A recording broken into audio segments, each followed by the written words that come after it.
დღეს ენერგეტიკის რუბრიკაში ვისაუბრებთ საქართველოს ენერგოსაფრთხოებაზე, ნავთობისა და გაზის სექტორის როლსა და იმ გამოწვევებზე, რაც გლობალურ ენერგეტიკულ ტრანსფორმაციას და რეგიონში მიმდინარე პროცესებს უკავშირდება.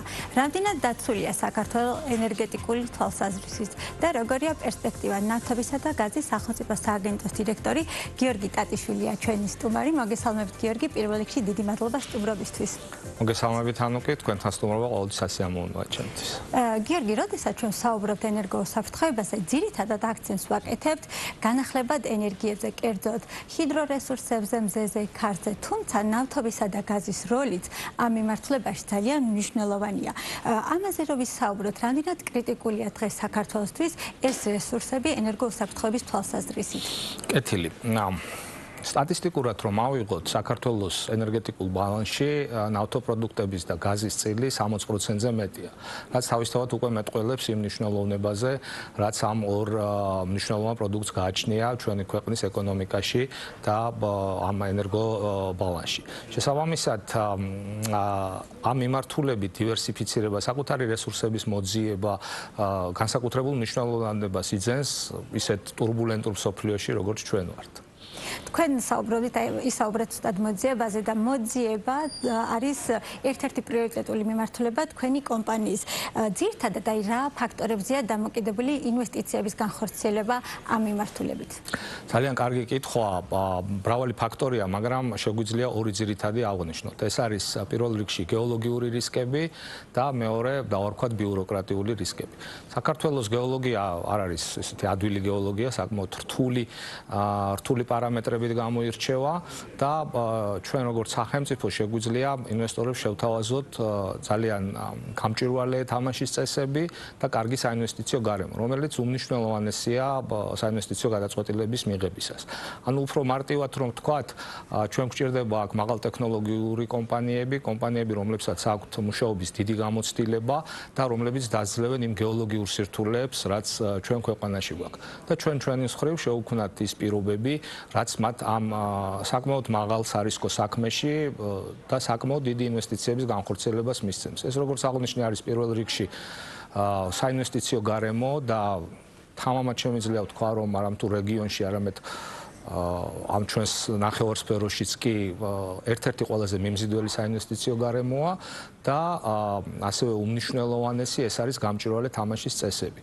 და ეს კონკურენტული და აბსოლუტურად კონკურენტული გამჭვირვალე თამაშის წესები და სიამაყით შეგვიძლია ვთქვათ, რომ ნებისმიერი დაინტერესებული პირი, რომელიც აპირებს ამ სფეროში ინვესტიციას და შემდგომში მოქმედებას, თავიდანვე იცნობს ამ წესებს. ეს არის კანონმდებლობის დონეზე გაწერილი წესები და ხელშეკრულებები, რომლებიც ამ კომპანიებთან იდგება, სრულად აკმაყოფილებს საერთაშორისო სტანდარტებს. ასე რომ შეიძლება ითქვას, ყველა პირობაა შექმნილი იმისთვის, რომ ამ სფეროში მოვიზიდოთ ინვესტიციები, ყავდეს ძლიერი კომპანიები და მათთან ერთად ვაკეთოთ სასიკეთო საქმე სახელმწიფოსთვის. მე მინდა ვისარგებლო თქვენი სტუმრობით და კითხოთ, მნიშვნელოვანი სიახლე გაჟღერდა კერძოდ რამდენიმე დღის წინ თქვენ ჩინეთში იმყოფებოდით ეკონომიკისა და მდგრადი განვითარების მინისტრთან, სადაც ჰქონდათ შეხვედრა ჩინურ მსხვილ ნავთობ კომპანიასთან.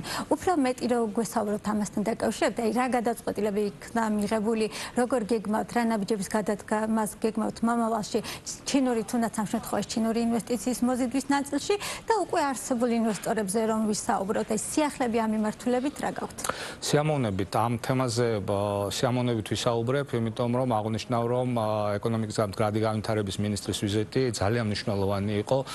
ის დატვირთული შეხვედრები, ის მასშტაბის შეხვედრების რაც იქ გაიმართა ძალიან ოპტიმისტურ საფუძველს იძლევა.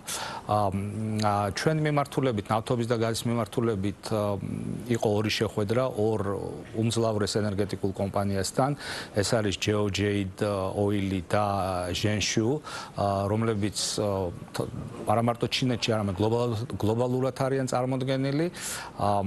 იყო ნაყოფიერი შეხვედრები, უდიდესი დაინტერესება მათი მხრიდან. პირველი ნაბიჯები, რაც მოვილაპარაკეთ, ეს არის, რომ ჩვენ უფრო დეტალურად გავაცნოთ ჩვენი ქვეყნის გეოლოგია, გადავცეთ მათ გარკვეული მასალები, რომლის შესწავლის საფუძველზე ისინი უკვე მოახდენენ იმ პოტენციური არეალების იდენტიფიცირებას, სადაც შეძლებენ შემდგომში უკვე მუშაობას, მაგრამ ცალსახად შემიძლია ვთქვა, რომ დაინტერესება მაღალი იყო ძალიან საინტერესო, ასე ვთქვა და საქმიანი საუბრები შედგა ამ მიმართულებით.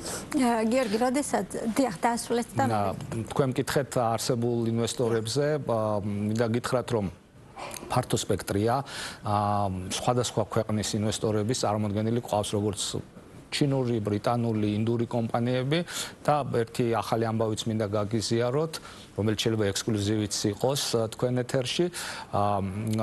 გუშინ ეკონომიკასა და მდგრადი განვითარების სამინისტროში შედგა ხელმოწერა ამერიკულ კომპანია Aspect Energy-სთან.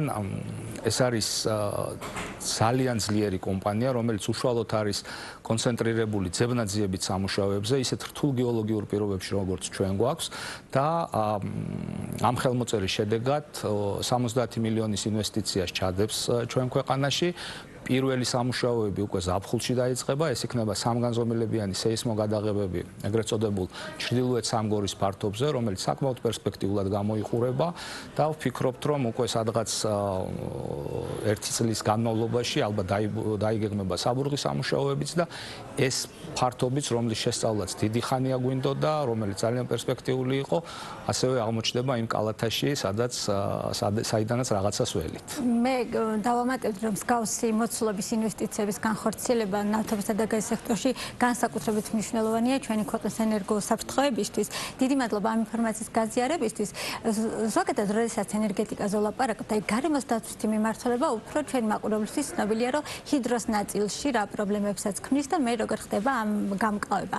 ნავთობისა და გაზის შემთხვევაში, აი გარემოს დაცვითი თვალსაზრისით, რა რისკებია? თქვენი სამსახური თუ არ უფლებამოსილი უზრუნველყოს საერთაშორისო სტანდარტები და თუ ყოფილა რამე შემთხვევა, რომ პროექტი შეცვლილა ან შეჩერებულა ამ რისკების გამო?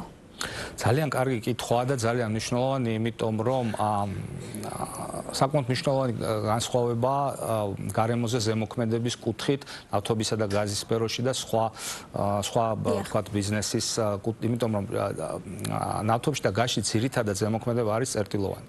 თუმცა თუ არ იქნა დაცული სტანდარტები, რაც არსებობს, ეკოლოგიური მდგომარეობა შეიძლება გაუარესდეს საკმაოდ მნიშვნელოვნად. ამიტომ ძალიან კარგი თანამშრომლობა გვაქვს ჩვენს გარემოს დაცვის სამინისტროსთან და მიღწეული იქნა შეთანხმება, რომ მაგალითად გარემოზე ზემოქმედების შეფასების ანგარიში, ვინაიდან საკმაოდ სპეციფიურია, ამ ანგარიშების განხილვა და დამტკიცება, ოღონდ ზუსტად იგივე სტანდარტებით, როგორც ამას გარემოს დაცვის სამინისტრო აკეთებს, ხორციელდება ჩვენთან სააგენტოში. ეს საშუალებას გვაძლევს ვიყოთ უფრო მოქნილები და უფრო კონცენტრირდეთ იმ სპეციფიურ სტანდარტებზე, რაც ამ სფეროში გარემოს დაცვა სჭირდება. სიამაყით მინდა ვთქვა, რომ ბოლო ალბათ 5-7 წელია მნიშვნელოვანი გარემოს დაცვითი ინციდენტი ჩვენ არ გვქონია. ეს არის ბუნებრივია დამსახურება ჩვენი ინსპექტორების, რომლებიც რისკებს მართავენ ბრწყინვალედ, პრაქტიკულად ყოველდღიურ ან ყოველკვირეულ რეჟიმში იყოფებიან ველზე, განსაკუთრებით იქ, სადაც აქტიური ოპერაციები მიმდინარეობს და სრულად აკონტროლებენ იმ სტანდარტების დაცვას, რამაც უნდა უზრუნველყოს გარემოზე მინიმალური უარყოფითი ზემოქმედება. აი ზოგადად ჭრილშიც რო ვისაუბროთ, ანუ გლობალური ტრანზიციის პერიოდში, ასე ვთქვათ, მწვანე ენერგიაზე გარდაცვლის პირობებში. როდესაც ერთის მხრივ მსოფლიო მინისტრობის რომ მწვანე ენერგია უფრო მეტად განავითაროს, თუმცა წიაღისეული საწვავი, გაზი, ნავთობი და ქვანახშირი მაინც დომინანტ წყაროდ რჩება. ჩვენ სამწუხაროდ თუ არ ვიცი, საბედნიეროდ არ ვართ გაზის და ნავთობის მიმართულებით მდიდარი ქვეყანა, თუმცა აი რა პერსპექტივა აქვს მსოფლიოში ამ რესურსს? როგორც დარჩება თუ არ ესე დომინანტ წყაროდ? ერთ-ერთი ჩემს საყვარელი თემაა და დიდი მადლობა ამას რომ შეეხეთ. ფაქტია, რომ მოვლენება გვაჩვენა, რომ ეს ენერგეტიკული ტრანზაქციის პერიოდი გაგრძელდება იმაზე მეტი ხანი, ვიდრე ეს თავიდან იყო სავარაუდო. რა თქმა უნდა, გარდაუვალია რაღაც პერიოდის მერე მწვანე ენერგიაზე გადასვლა მთელ მსოფლიოში, თუმცა ეს ტრანზაქციის პერიოდი არ იქნება ისეთი რბილი და ისეთი სწრაფი, როგორც თავიდანვე იყო განსაზღვრული. დღეს ალბათ სადღაც 60-70%-ია მსოფლიო ენერგო ბალანსში ნახშირწყალბადების წილი და გადასვლა მიმდინარეობს უფრო ნელა, ვიდრე ეს თავიდანვე იყო დაგეგმილი. ეს ძალიან კარგად გამოჩნდა ბოლო დროს, როდესაც ამ სფეროს მიმართ გლობალურად ინტერესი ისევ გაიზარდა. ბუნებრივია ეს განაპირობა იმ გარემომ, იმ турბულენტურმა გარემომ, რაც დღეს მსოფლიოშია, ცხადია, მაგრამ ამავე დროს ყველასთვის გახდა ნათელი, რომ საწვავის ესე უცბად ჩანაცვლება, ნავთობქიმიის ჩანაცვლება შეუძლებელია მოხდეს მყისიერად და ძალიან მალე. ძალიან ერთ საინტერესო ფაქტია, თავიდან თქვათ ისტორიულად ხო შეშის პერიოდი ჩაანაცვლა ქვანახშირმა, შემდგომ შიდაწვის ვიზრავებმა და ასე შემდეგ, მაგრამ აი მაგალითად ქვანახშირის და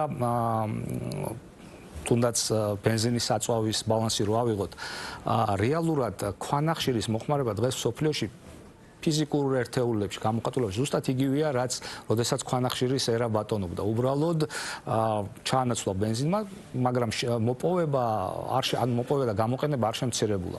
უბრალოდ სხვა სავარაუდოდ ესე იქნება მწვანე ენერგიის შემთხვევაში. არა უახლოეს პერიოდში, ცხადია, ალბათ, რა ვიცი, შემდგომი 50 წელი ნავთობის ერას გარდაცვალებაზე გავრცელებული ხმები გადაჭარბებული იქნება. თქვენ გლობალურ კონტექსტში საუბრობთ რეგიონში მოვლენებზე და შუა აღმოსავლეთში კონფლიქტის ფონზე ენერგოსაფრთხოებაზე რამდენად მოახდენს საქართველოზე გავლენას და იმ შემთხვევაში თუ თქვათ რაღაცა ტიპით შეიძლება ზეგავლენა მოახდინოს, გვაქვს თუ არა კრიტიკულად მნიშვნელოვანი ესეთი სტრატეგიული მარაგები, ასე ვთქვათ, კრიზისების მართვის შემთხვევაში.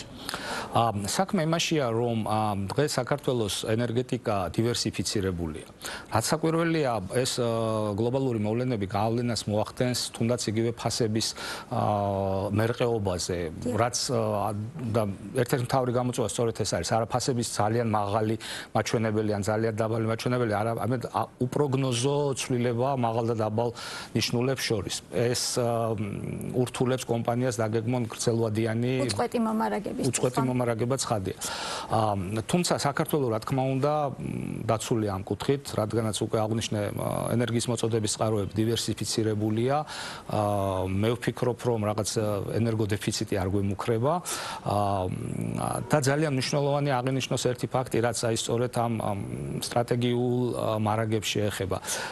მოგეხსენებათ, არც თუ ისე დიდი ხანია საქართველოში მუშაობა დაიწყო ყულევის ნავთობგადამამუშავებელმა ქარხანამ, რომელიც საკმაოდ აქტიურად ჩაერთო ამ სფეროში, საკმაოდ მნიშვნელოვანი რაოდენობის გადამუშავება ნედლი ნავთობის მიმდინარეობს და ეს კი არის ერთ-ერთი ფაქტორი, რომელიც აი მის თქმის საშუალებას მაძლევს, რომ რაღაც წვავე ენერგოკრიზისი არ გვემუქრება.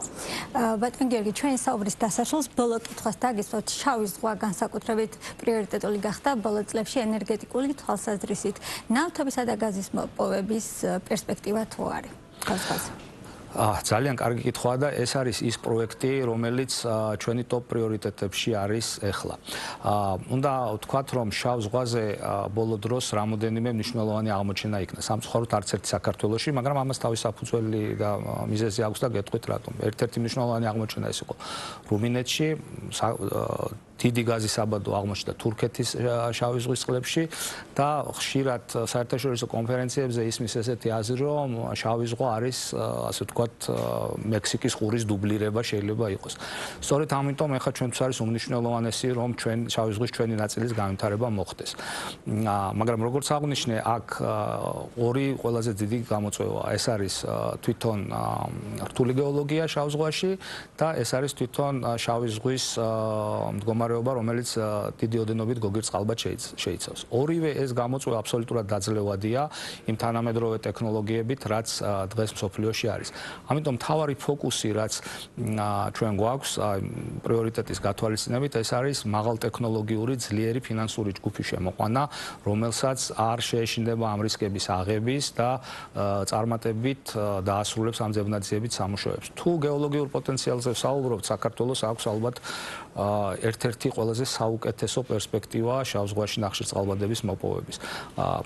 როგორც უკვე გითხარით, ამაზე მიმდინარეობს საკმაოდ ინტენსიური მუშაობა და იმედი გვაქვს, რომ ძალიან სასიხარულო ამბებით დაგიბრუნდებით მალე.